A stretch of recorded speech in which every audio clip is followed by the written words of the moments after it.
Water.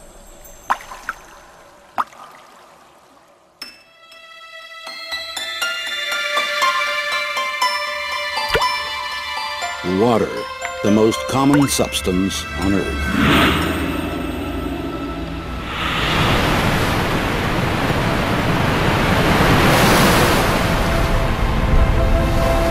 It is with us every moment of our lives. But do we know the secrets of this amazing element? Where did it come from? Who bestowed water on our planet, and why? The only such planet in the universe. Perhaps only water itself knows the answers to these questions. There is just as much water on Earth today as there was when everything began, when the world was born and acquired the shape and sensations we know so well.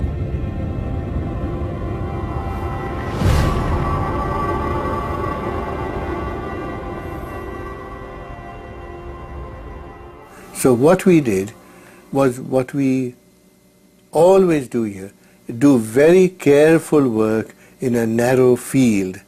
So we said, let us focus on water, but we will look at it from many angles. In the Holy Scripture, water is more than simply a physical substance. It's a certain concept, and that concept is connected in a special way with the idea of life.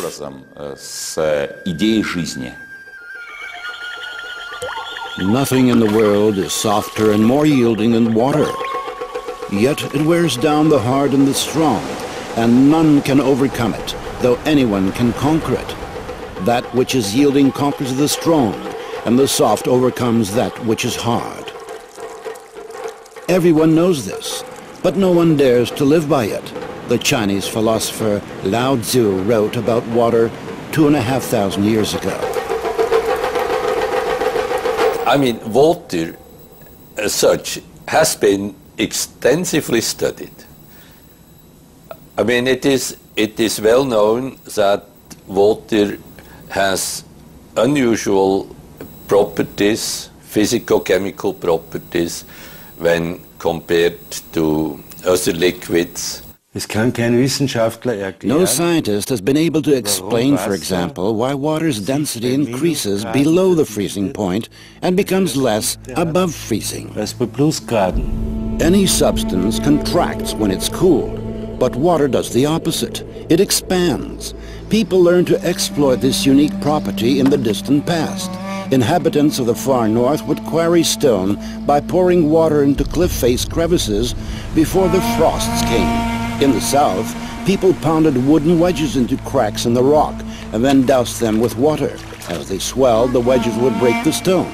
Much later, scientists established that water in pores and capillaries is capable of creating enormous levels of pressure. In a seed, for example, it reaches 400 atmospheres at the moment of germination. That's why a plant shoot can break through asphalt with ease. It's such a small molecule as well. It is very specific that these properties are of water. And you won't find other molecules that have all of the similar anomalies. If even a single one of these anomalies were missing, life itself would not exist on the planet. Every one of water's properties is unique, and they do not easily fit into the generally accepted laws of physics. Science has not yet been able to answer the question of why water is the only substance on the planet that can exist in three states: liquid, solid, and gaseous. Why does water have the highest surface tension of all liquids? Why is it the most powerful solvent on Earth? And how, in defiance of the Earth's gravity, is water able to rise through the trunks of gigantic trees against tens of atmospheres of pressure?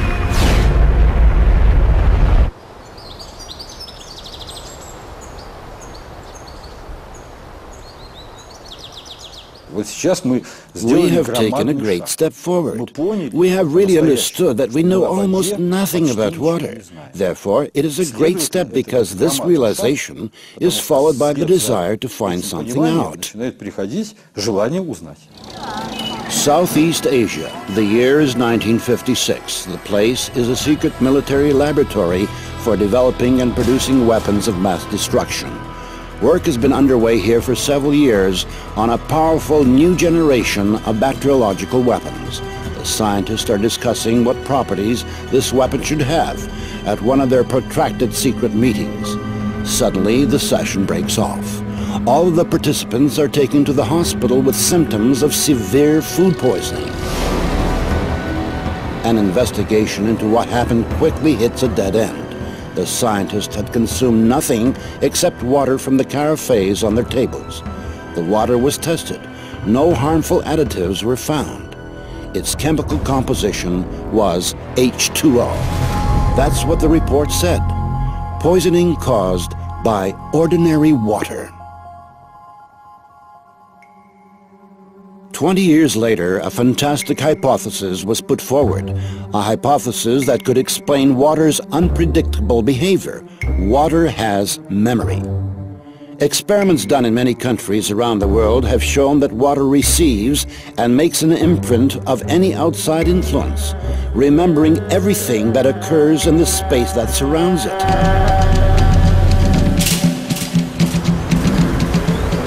Any substance coming into contact with water leaves a trace in the water.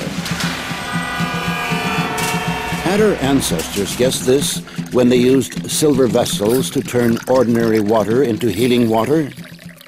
It is today the best antibiotic that is made, as good in Afghanistan and Iraq. The American army uses this water, 1 atom per 100 million, to kill all the germs in a wound. So the President of the United States uses this water to keep infectious bugs from his hand. So I said, how can this water be? As it records information, water acquires new properties, yet its chemical composition remains unchanged. So their theory was the chemical composition of the water is important. Now the sensational news is that that is nonsense.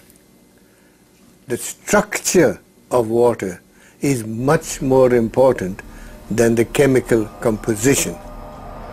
The structure of water means how its molecules are organized. We can see how water molecules join together into groups. These are called clusters. Scientists came up with the idea that these clusters work as memory cells of a certain sort, in which water recalls the whole history of its relationship with the world as if on magnetic tape. People don't think when you turn on the light, the water is changing. When you turn on the electric field from the power lines, the water may change. So that is the direction of research. Water, of course, remains water, but its structure, like a nervous system, reacts to any irritation. Modern instruments have made it possible to record the fact that within each of water's memory cells, there are 440,000 information panels, each of which is responsible for its own type of interaction with the environment.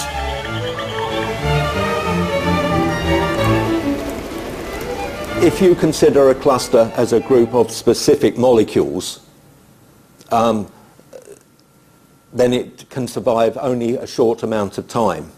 But if you consider it as a structure whereby molecules can leave and other molecules come in, the cluster can last effectively for a very long time. The stability of the cluster structures confirmed the hypothesis that water is capable of recording and storing information. It may be the single most malleable computer, which can, it's like a computer memory. It's the memory of information. We must know how it is arranged. It is like the alphabet. If I give you the alphabet, you don't know a word, you don't know a letter, you don't know a sentence. So the molecular structure is the alphabet of water. And you must make a sentence out of water, and you can change the sentence.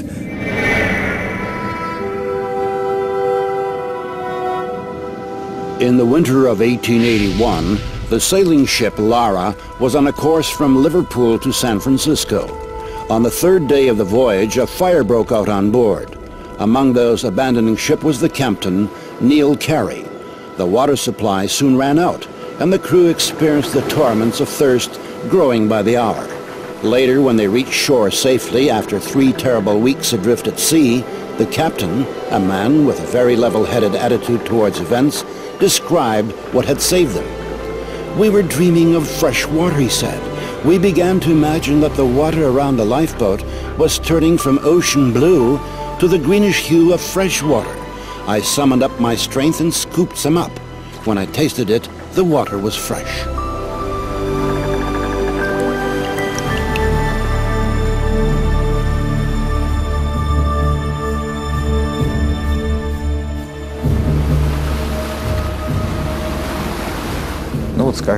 Well, take a famous event, when Jesus Christ turned water into wine. He didn't add some sugar or lactose, but he imparted an absolutely special property to the water. We have carried out many experiments on the effect that quite diverse factors have on samples of water. Magnetic fields, electrical fields, various objects, and also including a human presence and human emotions. And it became clear that positive and negative human emotions are the strongest elements of influence. Professor Korotkov's laboratory has conducted numerous experiments on the effect of human emotions on water. A group of people were asked to project onto a flask of water in front of them very positive emotions like love, tenderness, and concern. Then the flask was replaced with another one, and the people were asked to project emotions of a different type: fear, aggression, hatred. After this, measurements were taken on the samples. The water exhibited changes that were clearly in one direction or another. So love increases water's energy levels and stabilizes the water, while aggressive emotions reduce the energy and make radical changes in the water. I hoped to show people that water could have a memory. Dr. Imato's laboratory does research on water samples which are subjected to various forms of outside influence. The impressions made upon the water are recorded by swiftly freezing it in a cryogenic chamber. This is what water heated in a microwave oven looks like. This is the effect of a mobile telephone. Somebody said, "Thank you" to this water. "Excuse me. You disgust me."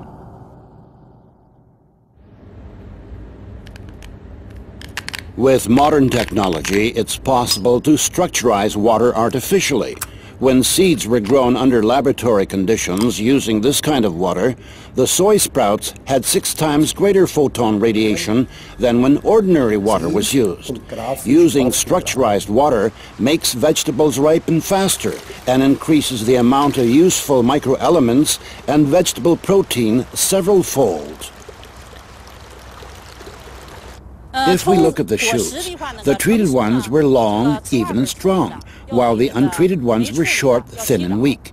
If we look at the plants today, those from the selected seeds have all ripened, but the ones from non-selected seeds have not. We have to say that using structurized water really does affect the growth of vegetables and fruits. For purposes of irrigation, 20% less of this type of water is needed than when using ordinary water. No fertilizer was added to the soil or the water. The chemical composition remained the same, H2O. The only thing changed was its structure. At the present time, scientists can answer the question of how this happens, but science does not yet have an answer to the question of why. Depending on age, a human being is 70 to 90% made of water. An adult drinks approximately 2.5 liters of water each day in order to sustain his normal life functions. Another 1.5 liters is absorbed through the skin during bathing or showering.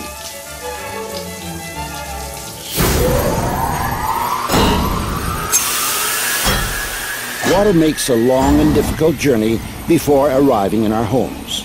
It used to be common knowledge that settlement could only occur where there was a natural source of water. Today, whether or not there is water in a place is of no importance because we transport water for thousands of kilometers using high pressure. In nature, rivers and streams always flow along a smoothly curving course. But any water supply system has multiple right-angle turns.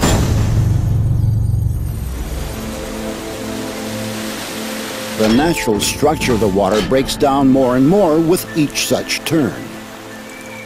Water from a water supply system which flows into our homes through pipes has various forms, crystals of various forms, but they're all deformed. That is, it may look like this, it can look this way, or have these crystals in many other arrangements, but you won't see any symmetry or beauty. Water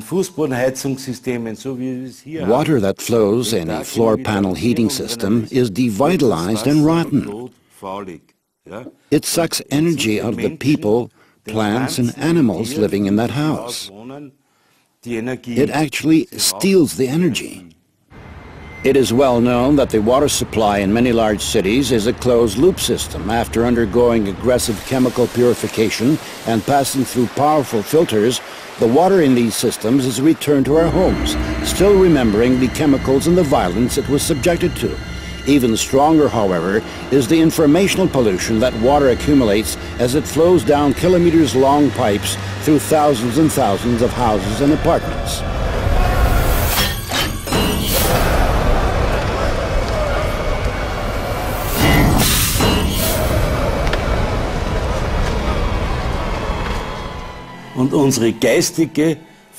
We pollute water spiritually, and this happens on a huge scale. Why?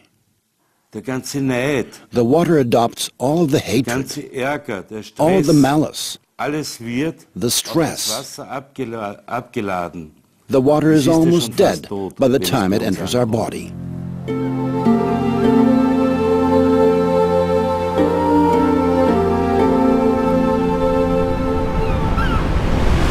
Our Earth is a gigantic container of water in which all forms of life arose. And every living thing is itself essentially a container of water. With modern technologies, we can reach far into outer space.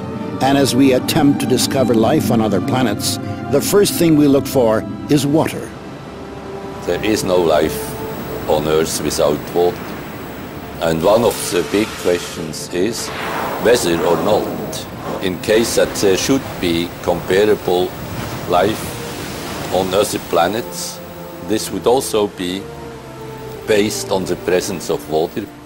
There is strong belief that the first living organisms were in the water, and only much, much later did organisms develop that could live outside of the water. I don't think that this is at all a coincidence.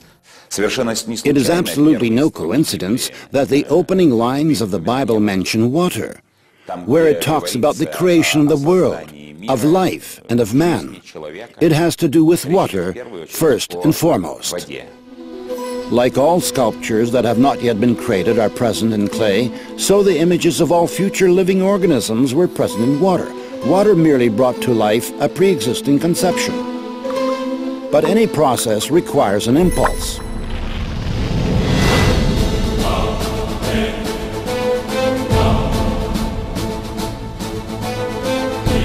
Wise men of ancient times believed that the impulse for life to arise was a primordial divine spark. The spark imprinted in the water the sequence of future development.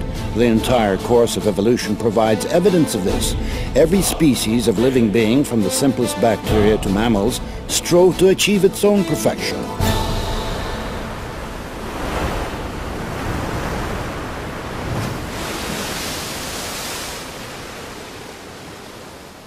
Science most likely will never find out the exact process by which Adam was created, what went with what, and in what proportions. But the Quran, for example, says that water played a part in this by the will of God. I think that scientists should look more closely at how water interacts with their molecules. At a molecular level, it creates the structure of DNA. We wouldn't have the DNA helix without water. It creates the structure of proteins, so our bodies wouldn't work without the water. Every seed, every embryo begins its life exclusively in water. Amniotic fluids play a role in the embryo's development and preservation. It is the surrounding water, like a universal computer, that reveals any biological program. And thus water is also the only thing that can change it. The preacher wrote long ago, "Is there anything whereof it may be said, See, this is new. It hath been already of old time, which was before us." And Jacob took him rods of green poplar, and of the hazel and chestnut tree, and pilled white strakes in them, and made the white appear, which was in the rods. And he set the rods which he had pilled before the flocks, in the gutters and the watering troughs, when the flocks came to drink. And the flocks conceived before the rods, and brought forth cattle, ring-straked, speckled, and spotted. We subjected water to super-weak magnetic field impulses. These fields are tens of thousands of times weaker than the Earth's natural magnetic field. And that means they are negligibly small from the standpoint of modern science. Fish were introduced into water that had been treated in this way, and the fish soon produced an unusual hatch of small fry. They differed radically from other fish to which they were related, though they looked as much alike as twins.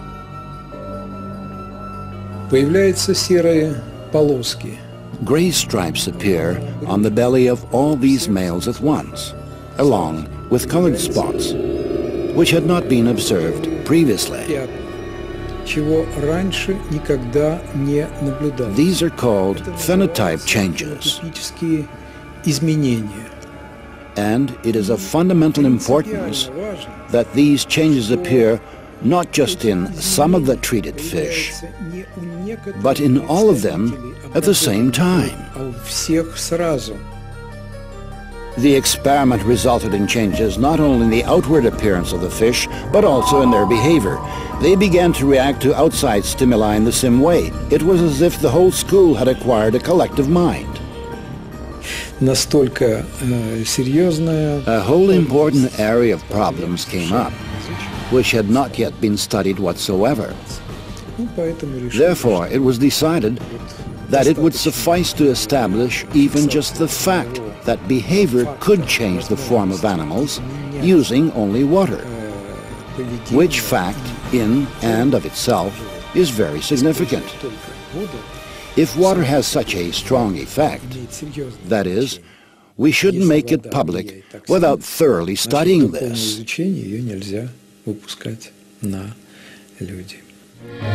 In 1932, sensational news traveled around the world.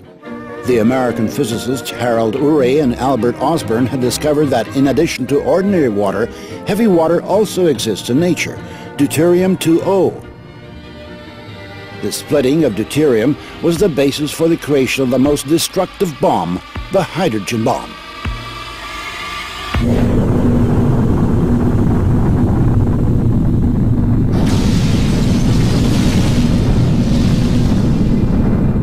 Now everybody knows very well what radioactive radiation can cause. But it turns out that there are other, even more awesome effects.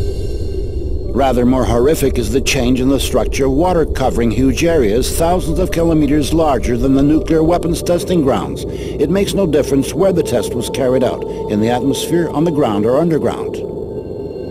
Colossal changes occur in the water, and the water's memory changes.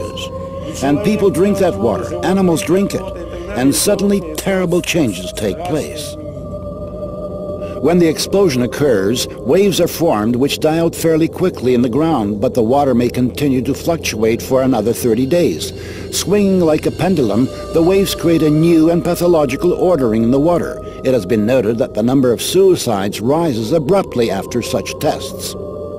By a factor of 2, 2.5, and 3. Medical experts had absolutely no explanation for this.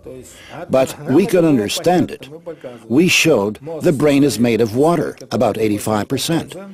So these changes take place in the brain, and a conflict between the water structures arises. The bioplasm of the brain is disrupted, and the result is that the person is deprived even of such an extremely important incentive as the drive to live.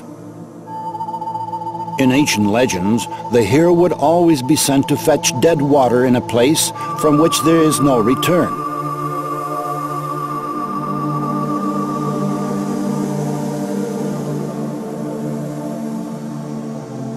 According to tradition, the only sea on earth in which there is no life came into existence where the destroyed cities Sodom and Gomorrah had been located: the Dead Sea.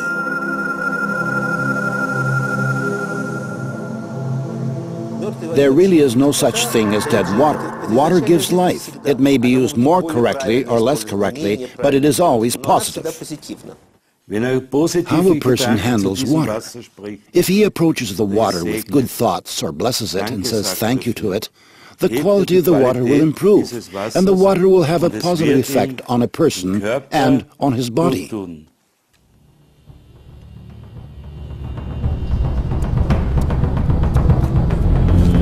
According to the chronicles, in 1472, Abbot Karl Gastinsis was arrested on the basis of a false denunciation and interrogated in connection with having caused a certain prominent lady to fall ill. While he was being held in a dungeon, the abbot was given only a crust of stale bread every day, along with a dipper of rotten, stinking water. After 40 days, the prison warden noticed that Father Karl not only had not gone into decline, but he even seemed to have gained health and strength, which only served to convince the inquisitors that the abbot had connection with dark forces. Later, Karl Gastinsis confessed under brutal torture that he had recited a prayer over the rotten water he has given, thanking the Lord for bestowing these trials upon him. After that, the water tasted bland and turned fresh and clear. We have 2 containers of emulsified crude oil, which is a byproduct of oil production, a stable combination of water and oil, which remain bound in this state for years. The test sample is irradiated. The element will treat 1 container for 7 days, making the water molecules lessen their contact with the oil molecules.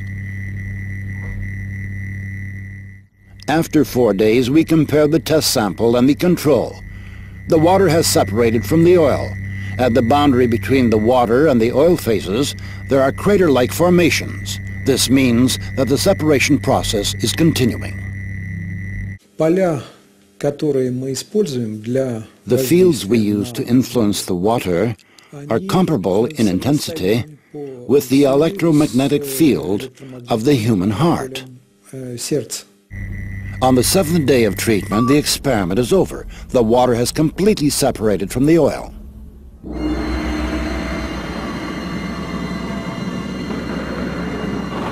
Expert estimates that oilmen have accumulated around 1 billion tons of emulsified crude oil. It cannot be used for industrial purposes. Ultimately, they get rid of the emulsion, pouring it right onto the ground. And then horrible sludge lakes are formed in the oil fields.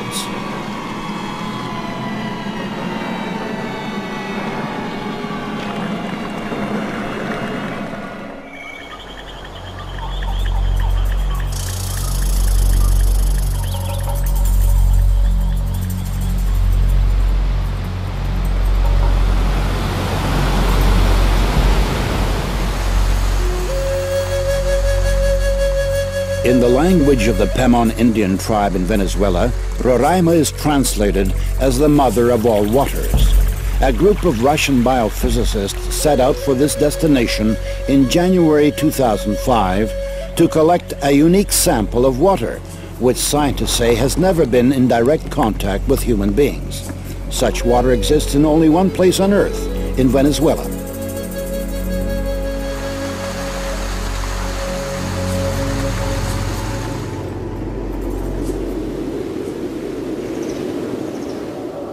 According to one hypothesis, a continent called Gondwana existed in the southern hemisphere during the Paleozoic era.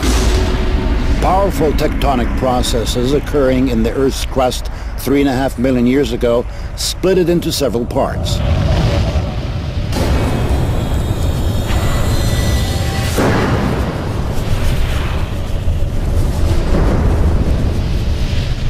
In this way, flat elevated plateaus were formed, which the Indians called tepuis, meaning pillars. Roraima is the largest of them. It's a really remote place, very hard to get to. 3 days of travel through the savannah, and then the jungles. Then you climb an 800-meter wall. It takes a certain amount of enthusiasm. Therefore, we can say that the water we have there is in a unique virgin state.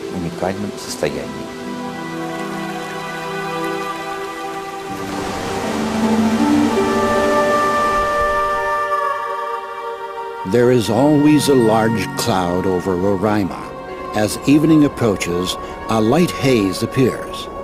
When the moon comes out from behind the mountain, the mist begins to glow with an even blue light. And in that light is visible how fine droplets of moisture are hanging in the still air. The slightest breath of a breeze, and this watery dust forms into drops. This is the origin of the rain, which rushes down in countless waterfalls.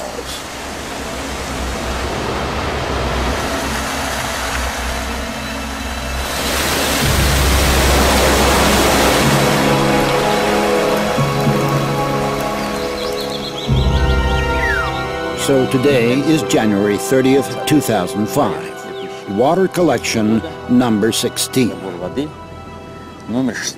Then we shall pack it all up in foil. And in this form, this water will hold its energy for several days, with the air of these places. Then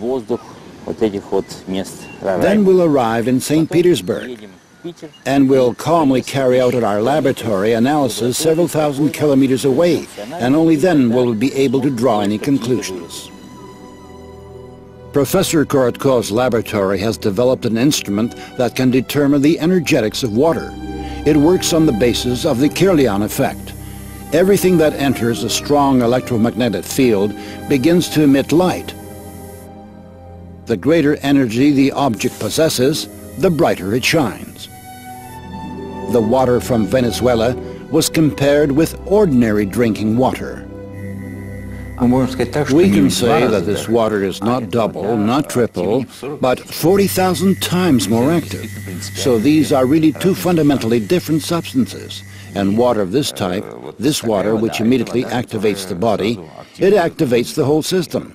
That's why there, when we were in those places, where the Indians, despite the deprivation in which they live very long lives and are pretty happy, and they absolutely do not want civilization to come to them. Чтобы к ним приходила цивилизация.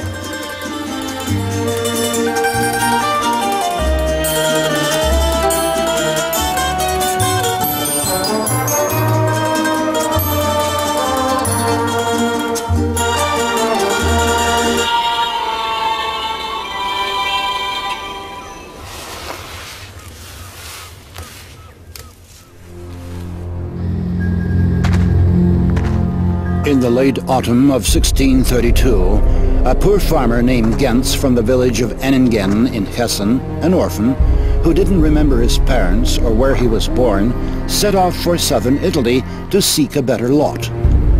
His route ran through the city of Waldshut am Rhein, in the eparchy of Constance.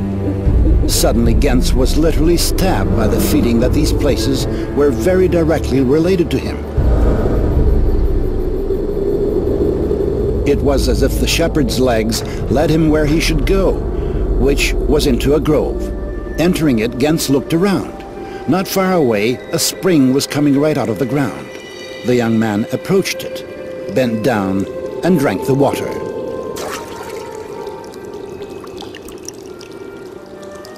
Many years later, he told his grandchildren the story of how the water had given back him his memory, so that he recollected these places and his father and mother and the house in which he was born.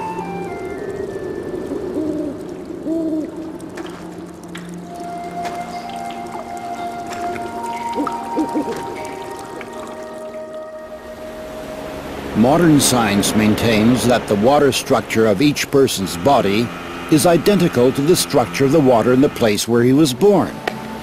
Therefore, our internal connection to our place of birth is preserved throughout our life. And that means that the concept of homeland has not only a lofty poetical meaning, but also a quite specific physical content.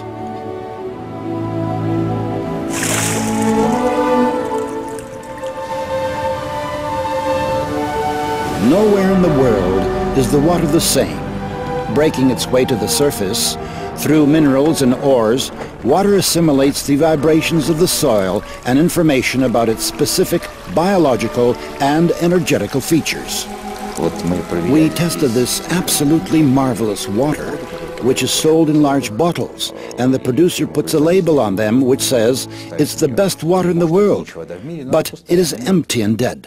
True, it's pure and it's good, and some minerals have been added, but this is dead water in which there is no energetics and there is no life.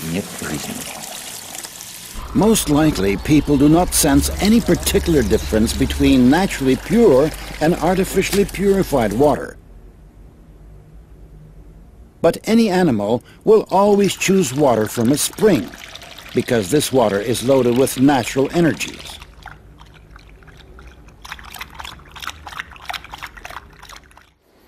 Not long ago, yet another unique property of natural water was discovered.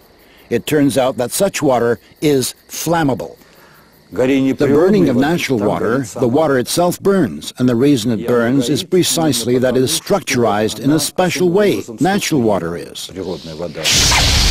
Burning, in rigorous scientific terms, is a process of oxidation in which heat and light are given off. In the case of water, it burns at the temperature of the environment, and the light emitted can be recorded using super-sensitive instruments. In burning, you have oxygen being continuously activated and some organic matter is continuously burning.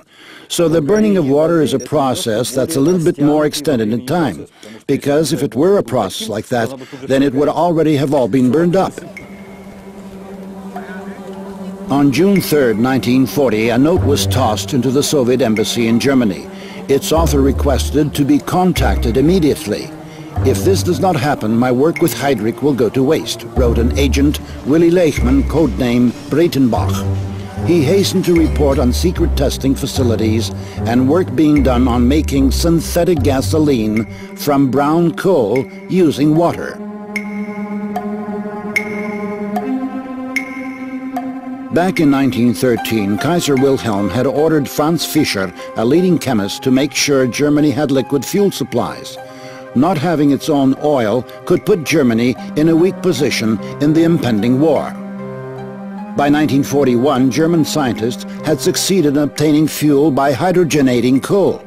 This fuel, however, was 10 to 12 times more expensive than natural fuel refined from oil, and it was of such poor quality that it badly damaged the military vehicles in which it was used. After the war, these efforts to produce fuel using water were abandoned as futile.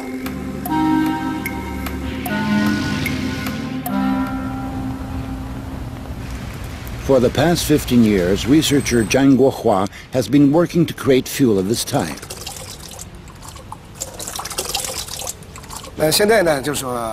Now we shall demonstrate for everyone the process of preparing emulsified diesel fuel and show its two aspects. One aspect is increased energy, and the other is the reduction of exhaust gases.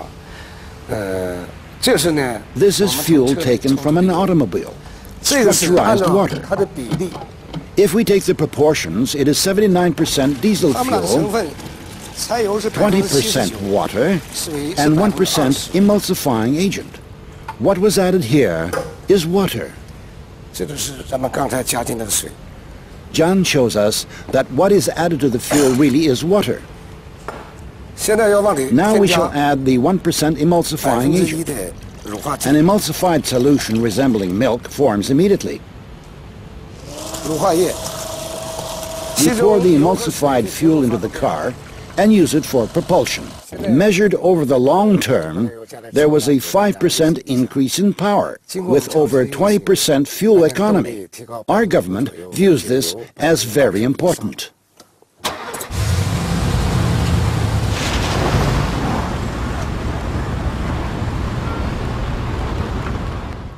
I think that not even all chemists remember this aspect. If you take gasoline and completely dry it out, it always contains some quantity of water.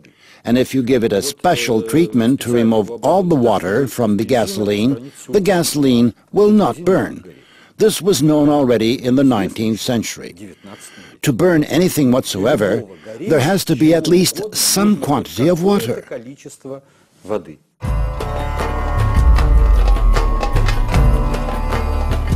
There is a legend among the Persian Sufis. Once upon a time, a wise man said that the day would come when all the water in the world, except for what had been specially collected, would disappear, and then different water would replace it. But anyone who drank the new water would lose his mind. Only one man took the prophecy seriously and began to store up water. But the day that had been predicted did not come, and every body of water emptied out. The man who had listened to the wise man drank water from his supply.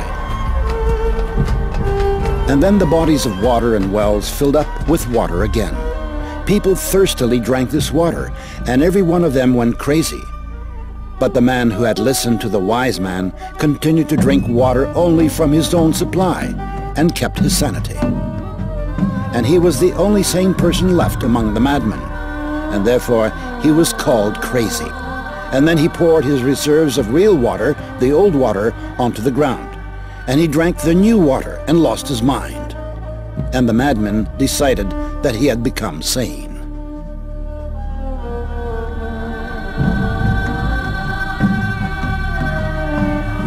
A major part of our brains are water.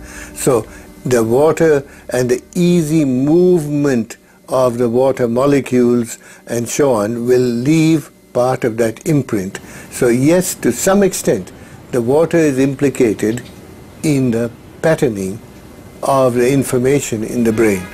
Now when you look at organs, say the heart or the lung or muscles or the brain, then all that you can see in a simple NMR experiment is the water in these organs. The water, your head is full of water. There is nothing else but water, almost. That means there is a human being here, there is a water. And this water, if this water has many kind of information, so if that water is injected to his human body, this information will be converted to this human being, and that may change the character of human being. Let us see how this type of water affects human blood. The doctor is drawing blood from a patient's finger. Using a special microscope, we shall be able to see the condition of her body from this drop. These are red blood cells, and they've lost their electrical charge, so they're all stuck together in a formation called a rouleau. Here's a huge symplast. Symplasts are associated with heart disease and arthritis and lung disease and many other conditions that could be coming in the future. The doctor asks the patient to drink a small amount of structurized water. After 12 minutes, the doctor again draws blood from the patient and studies it. So you can see that the cells then become buoyant, they become slippery, and they have their electrical charge, so they repel each other. That allows them to carry oxygen, and it means that we're changing the pH of the blood back to an aerobic environment rather than an anaerobic environment. I think that's utterly amazing that just drinking water could do that. Traditional Eastern medicine has been based for many centuries on the vibrations and resonance of the body's water content. The pulse indicates if the resonance tone is right. It is believed that the pulse may be strong, weak, cold, or hot. On the basis of this, an experienced physician carries out a kind of energy scan of the body, makes a diagnosis, and prescribes treatment. We do not heal with water, because a person, the human body, is water. The person simply reads the mantras in order to correct the bad water he has inside. How this hidden effect works is not known. In all the world's religions, Christianity, Islam, and Judaism, it is the practice to recite a prayer before taking food or to consecrate the food during major religious holidays. How often do we stop and think, what for? And how did the certainty arise in such dissimilar religions that this is the right thing to do? Why did something that science is only now trying to understand seem obvious to our ancestors? It turns out that the frequency of vibrations in the prayers of any religion uttered in any language is 8 Hertz, which corresponds to the frequency of the oscillations of the Earth's magnetic field. Therefore, a prayer pronounced with love creates a harmonic structure in the water that is an ingredient of absolutely all foods. We now have some idea about how this happens through the structurization of water clusters, water molecules. Therefore, we can take some purely practical advice from this. To sit down at the table in a very good mood, and under no circumstance to dine with cruel or aggressive-minded people, because this will have a direct destructive effect on our health. In 1995, Dr. Emoto Masaru was the first one to record musical impressions on water. In Dr. Emoto Masaru's laboratory, they allowed water to listen to music, after which they flash froze the water, and then, under the microscope, they could clearly see the crystals that the water had formed. Here is what the music of Bach looks like.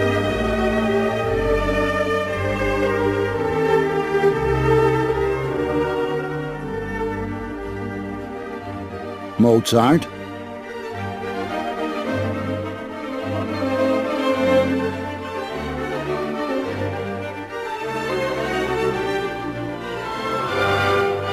Beethoven,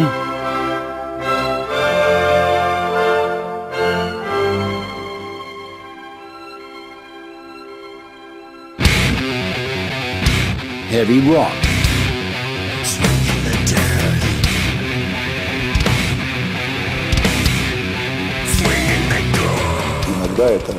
sometimes it's just certain eruptions, emotional ones, which cause such absolutely negative results.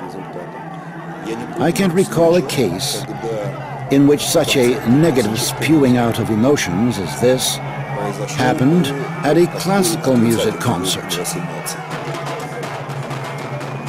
Experiments show that aggression causes a sharp change in water's memory.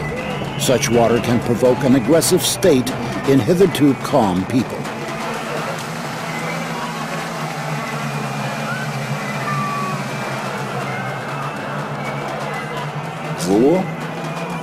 Strange as it may seem, evil interacts more easily and simply. Apparently this has to do with the sensitivities of human beings, who always feel negative things more acutely.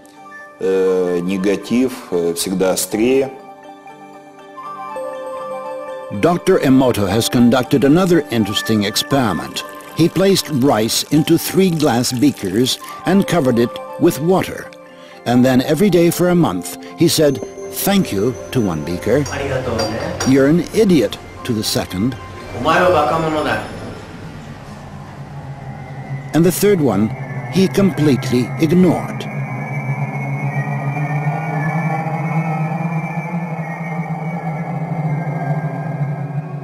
After 1 month, the rice that had been thanked began to ferment, giving off a strong, pleasant aroma. The rice in the second beaker turned black, and the rice that was ignored began to rot.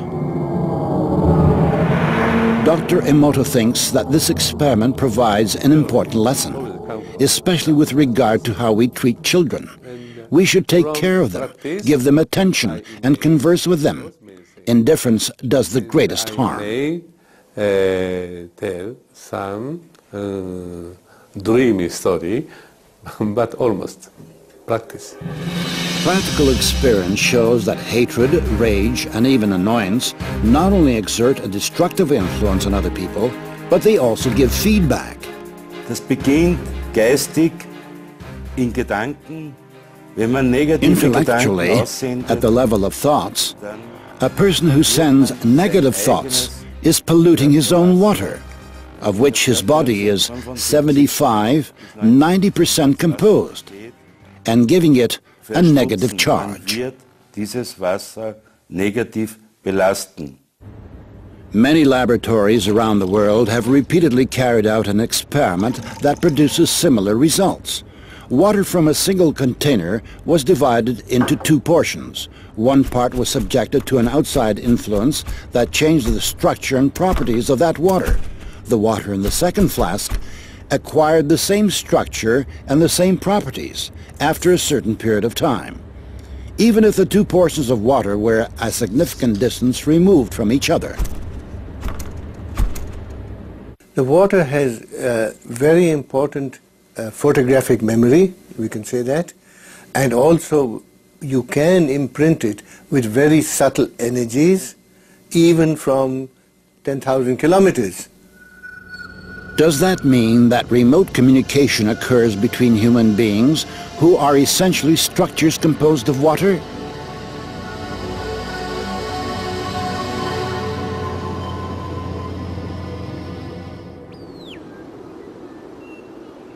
In February 2005, Professor Vyacheslav Zvornikov and a group of his colleagues conducted an experiment to confirm or disconfirm the hypothesis that remote communication between people is possible.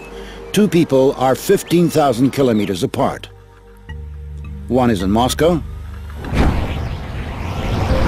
the other in northern South America near the city of Santa Elena. Here we have the virtual brain of the experiment's participants. During the 15 minutes before the experiment begins, there are no visible correlations. The least change in posture, pulse, or respiratory frequency is recorded. ECGs and EEGs are taken. Suddenly, the instruments register distinct changes. The 2 people separated by this enormous distance have somehow tuned themselves to the same wave. The instruments show synchronization of certain areas of their brains, of breathing, and pulses. How can this be explained? We don't yet have any answers to that question. So far, this is a scientific mystery. There is a hypothesis that the body's liquids play a part in this.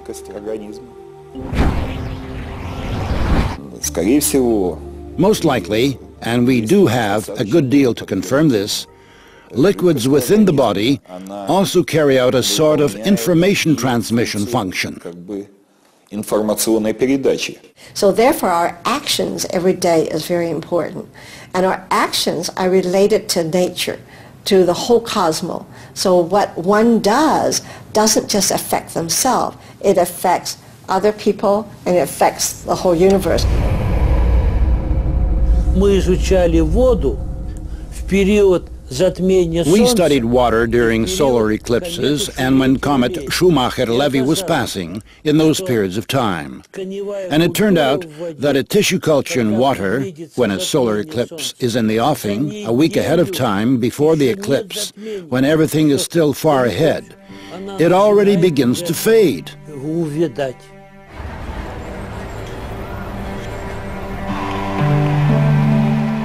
The system of the universe exists as a single perfect organism. All of its parts, including us and our Earth, are inseparably bound together by huge streams of information. And on our planet, water plays the key role in how the information is exchanged. In effect, it is the medium through which all nature is governed.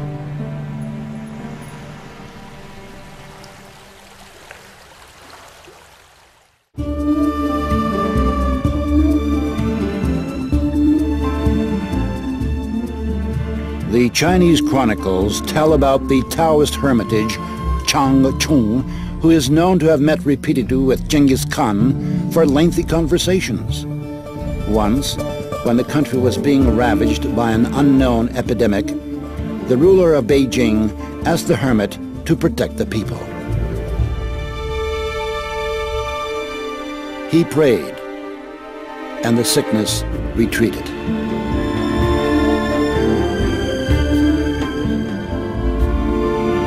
In reply to numerous expressions of gratitude, the hermit said, "Prayer is not a thing. All it requires is faith." Exactly. Exactly. Many people think that thought or intention, the word we use is intention, can be imprinted on the water. That is a possibility. Like prayer, if you go to Lourdes, is it prayer that is imprinted on the water? The Holy Scripture contains these marvelous words. "Nothing shall be impossible to him who believes. If ye have faith as a grain of mustard seed, ye shall say unto this mountain, Remove hence to yonder place, and it shall remove." Here the mountain is just a metaphor, of course, but it helps us to understand the power of faith. All of mankind's sacred books contain stories about people who were able to create miracles because of their profound spiritual knowledge. Legend tells us that the sea parted before Moses because of his unflinching faith that the Lord would not abandon his people.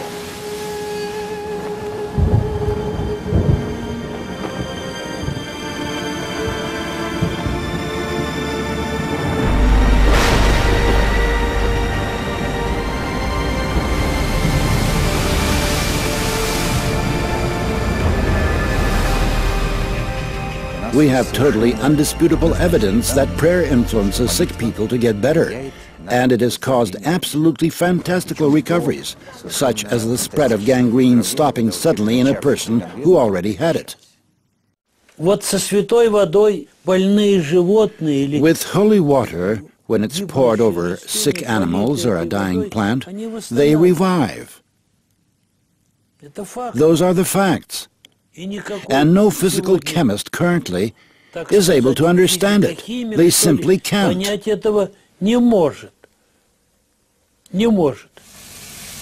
January the 18th. It is the eve of the Orthodox feast of the Epiphany.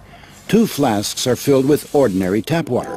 Early in the morning, one of them is set inside the church, near the vessel over which the sacrament of sanctification is to be performed.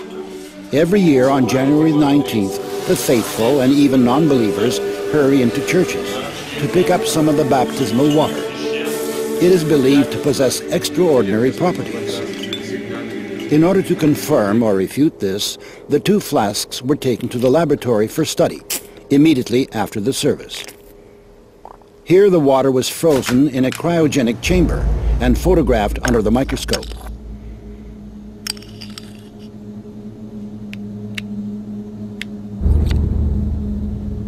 The crystals of the tap water looked like a chaotic, diffuse spot.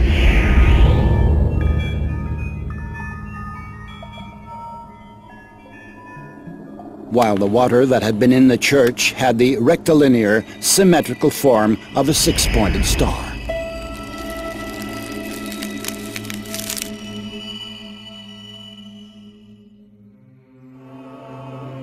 It is well known that holy water has a very powerful and stable structure. This water can pass on its properties.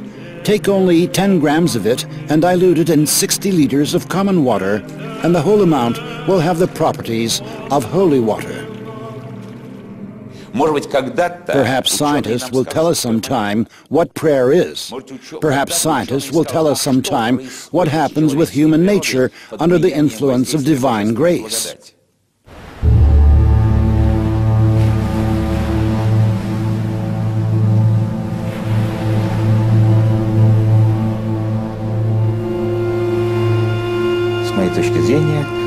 In my view, what Jesus did represented an informational influence in the water. He acted with his spirituality. He acted through higher spiritual powers. And it is now quite reasonable to imagine changing water in such a way that it would become fairly firm.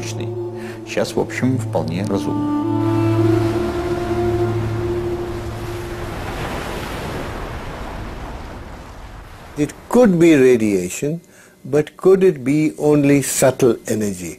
And we are very interested in how subtle energy can be detected by a material.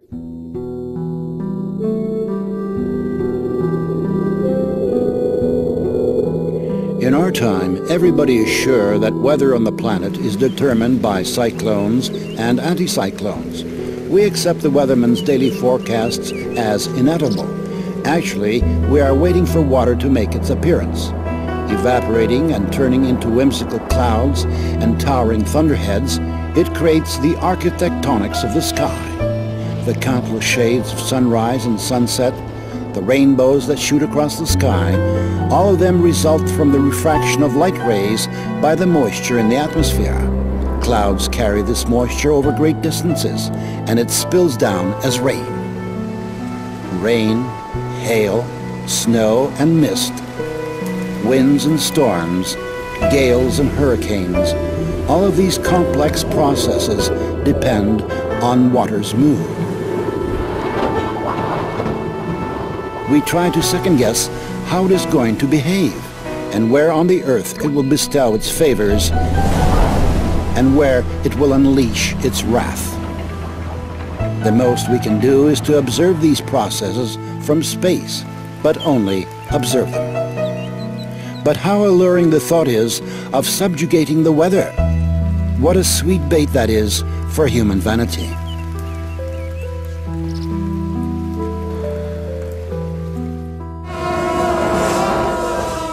Many peoples have preserved the practice of influencing weather and atmospheric phenomena. These rituals are carefully passed down, unchanged from generation to generation. If my tributes have been convincing enough, if I have chosen the right time and the right place, and have recited the mantras correctly, and from a pure heart, then the Lord of the water gives us water.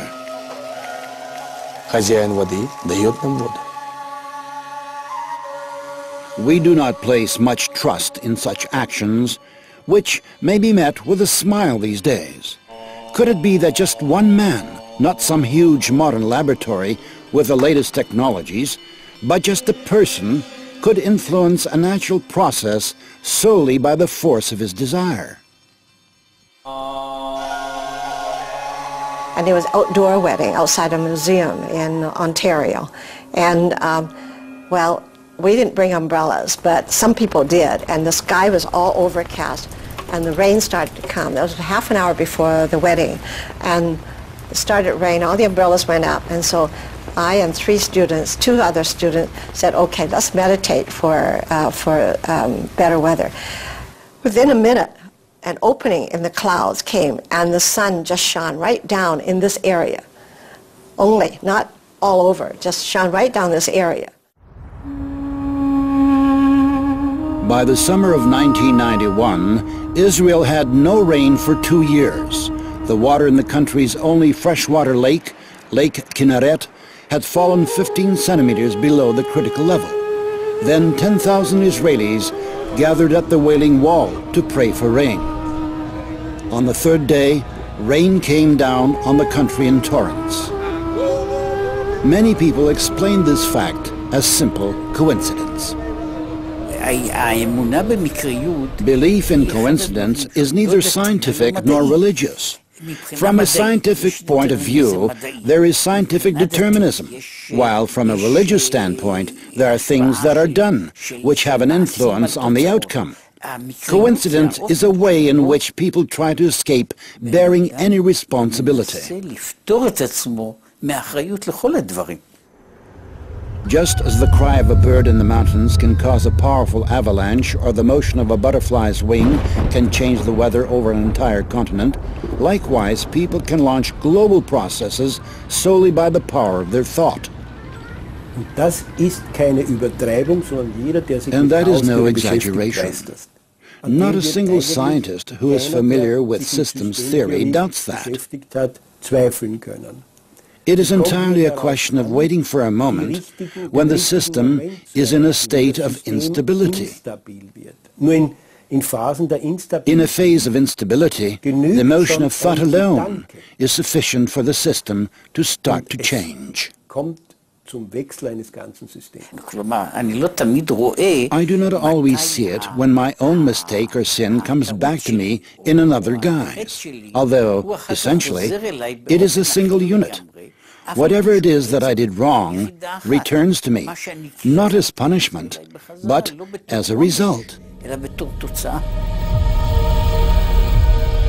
With all the abundancy of water on the planet, less than 1% of it is available fresh water. This supply has been practically unchanged in the course of human history, while the population has been constantly growing. The world has never seen that many people as there is on the planet today, 6.5 billion. But even now, there would have been enough fresh water for everybody if it were not for the severe attack of the human civilization.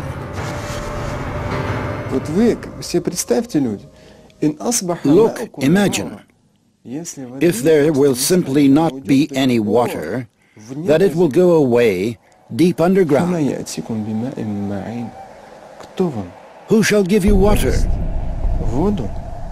which will spout freely from the ground and be easy for you to reach? Today, more than 1 billion people of the earth lack access to safe drinking water. Over 5 million people, half of them children, die for this reason each year. This is 10 times more than perish in wars each year. If this problem is left unsolved, water may become a source of international conflicts in the 21st century. Already now, it is gradually attaining the status of a basic resource, which is beginning to figure in the political dialogue among countries and peoples.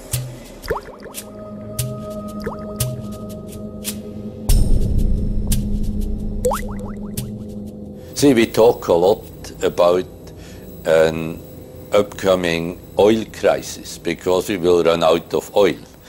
But I think it is even more important that we worry about the water, that we don't run into a water crisis.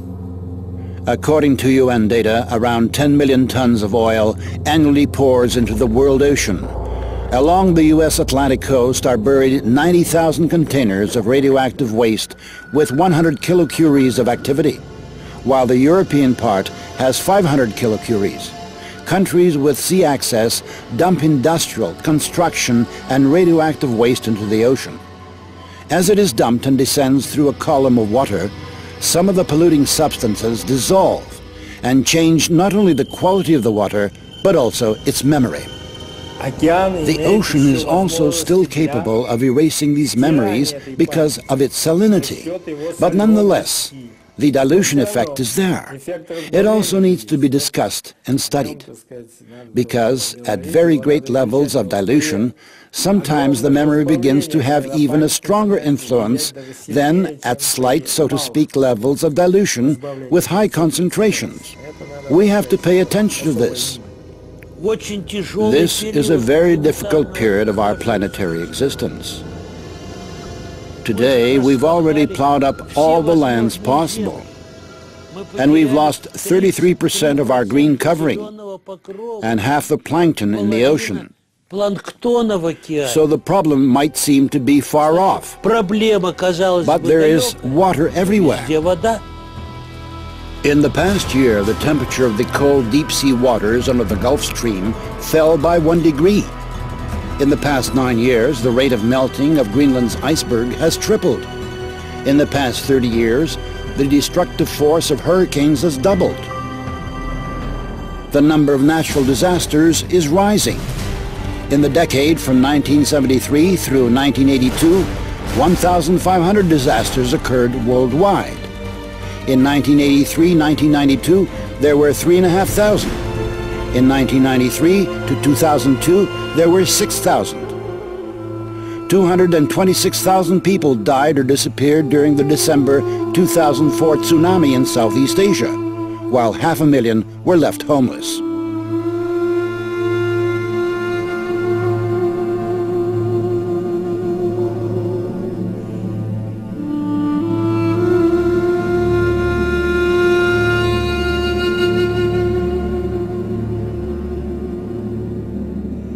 The October 2005 flood in Europe left 200,000 people homeless.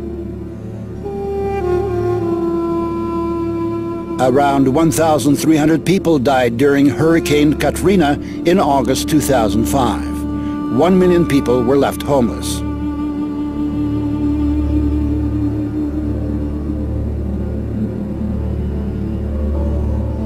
Almost 4 million people have died in natural disasters during the past 30 years, while 4.5 billion people were affected.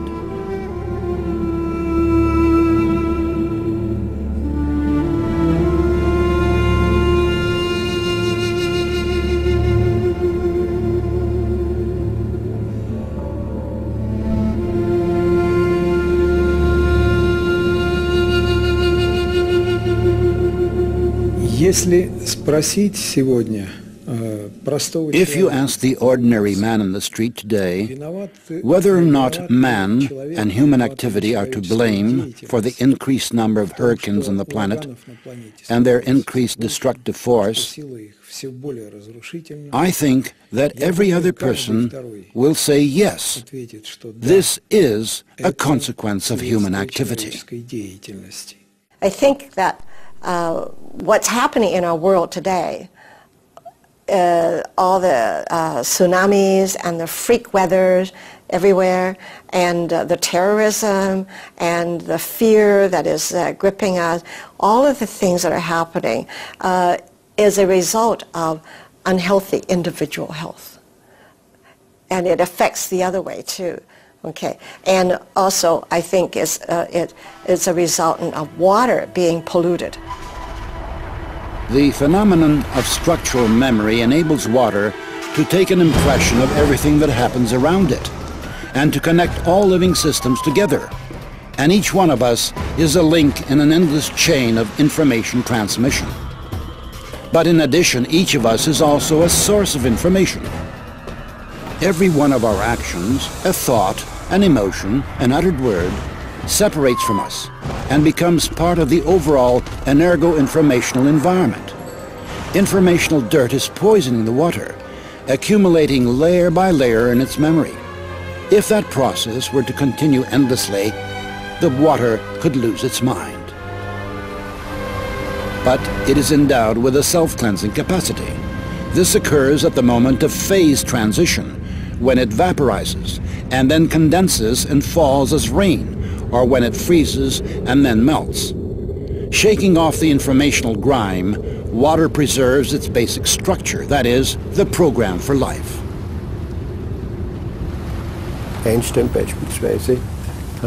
Einstein, for example, once said, "I would like to know what he is thinking," meaning God. Everything else is just details. But I would like to know how he created this world. Everything begins in water. In a certain sense, we can say that everything originates in water, and in water, everything comes to an end. For all peoples, a person must be clean in order to stand before God. In all the world's religions, water is a kind of intermediary that unites man with the Creator. The Jews perform ablutions in mikvahs. For Muslims, ablution is prerequisite for prayer. If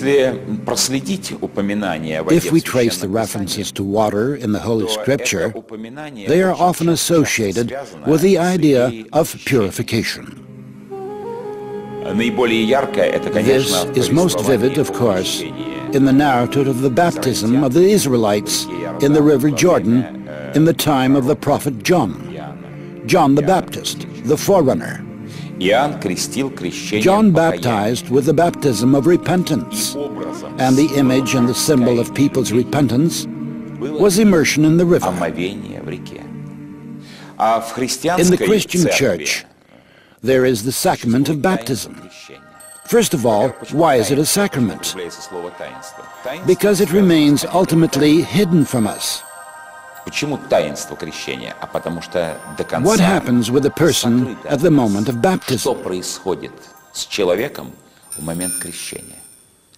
It is known that the divine energy, which in the language of the Church we call grace, descends upon the person.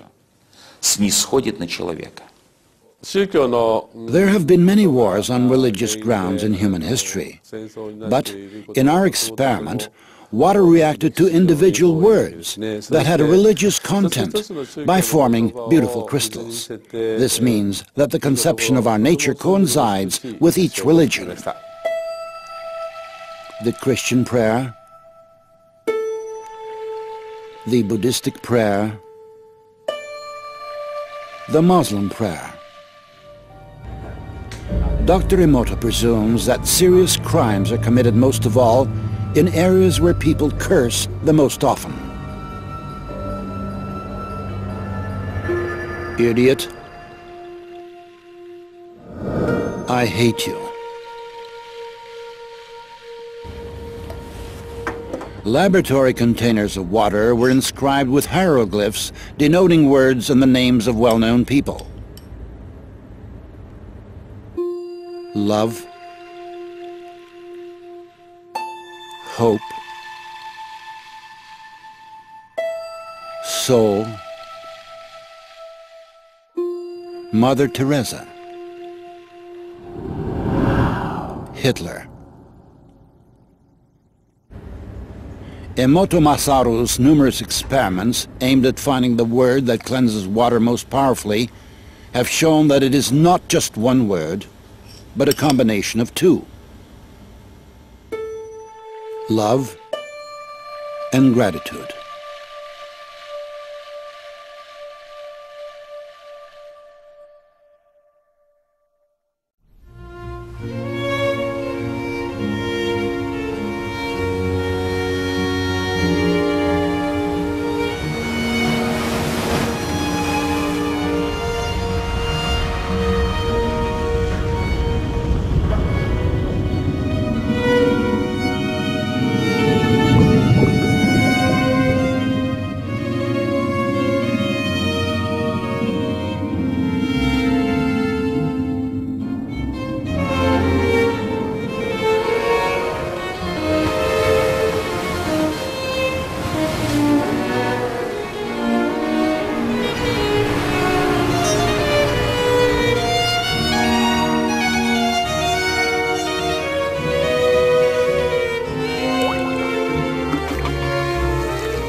The universe was created by the Absolute, by the source that produced all the existing and all its material manifestations. Each of us has an element from the water of primeval ocean. Our every word is like a water drop, a medium of thought, a source of information. And we all are to repay the Absolute with love and gratitude.